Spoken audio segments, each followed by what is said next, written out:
Voici un vin italien qui vient de la région de la Vénétie. Il s'agit donc d'un Valpolicella Ripasso Superiore du domaine d'Alcero. Donc là, on va découvrir un vin issu principalement du cépage Corvina, avec un petit peu de Corvinone, de Rondinella et de Molinara. Et avant de le découvrir, peut-être un mot sur le procédé d'élaboration du Ripasso, donc la repasse en français.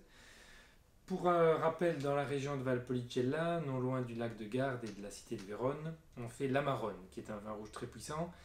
Et on le fait, cet Amarone, avec des raisins qu'on laisse sécher pendant 3 mois dans les greniers. Quand la dessiccation est jugée suffisante, on dépend tous ces grappes et on les met dans un pressoir. On presse, on a du jus qui est très concentré. Et ça fera donc à terme l'Amarone. Mais dans notre pressoir, on a encore plein de gâteaux, comme un gâteau de peau de raisin compact. Et bien dans tout ça, il y a encore de la couleur, du sucre, des arômes. Donc on va rebêcher tout ça dans une cuve qui est en fait une cuve qui contient le Valpolicella tout court, qui est lui un vin rouge léger. Et donc ce Valpolicella va repartir en fermentation grâce à cet ajout de matière finalement, avec de nouveau du sucre, de la couleur, on l'a dit.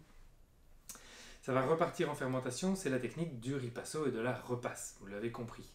Donc ça, à la fin du compte, ça fera un vin intermédiaire entre le Valpolicella qui est un vin très léger et l'Amarone qui est un vin rouge très puissant. Le ripasso se cale finalement entre les deux et donc a un arôme souvent très fruité car il a beaucoup plus de peau de raisin et de fruits qu'une bouteille normale. Alors découvrons tout ça en réel avec un vin rouge déjà un petit peu évolué ici, donc le Valpolicella de la maison d'Alcero, des arômes, une couleur un petit peu orangée.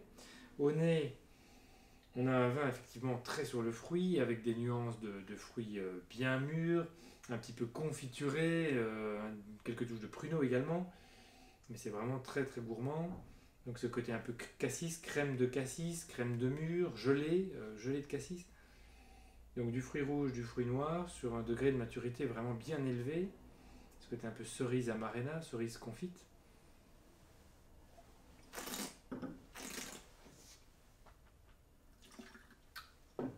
Et en bouche, c'est vraiment bluffant comme vin, c'est très intéressant car on a à la fois la richesse, l'ampleur, la puissance un peu d'un Amarone, un petit peu moins, mais on a quand même cette onctuosité dans la texture, pas énormément de tanins, et des tanins qui sont très lisses, très fins, et puis une fraîcheur qui vient du Valpolicella, qui lui est un vin basé sur la fraîcheur et le fruité, donc vraiment une combinaison très intéressante finalement dans cette bouteille unique, Valpolicella Ripasso, donc une méthode d'élaboration tout à fait singulière et propre à la région de la Vérone.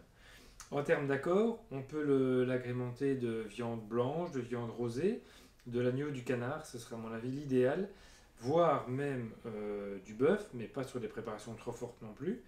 Et puis ce sera le compagnon idéal de fromage, parce qu'on a cette douceur dans les tanins, donc des fromages qui ont déjà du caractère, les fromages de Bourgogne, les fromages aussi peut-être comme du Münster ou voire un Herve, et puis des fromages bleus pourront aussi être très intéressants avec ce vin.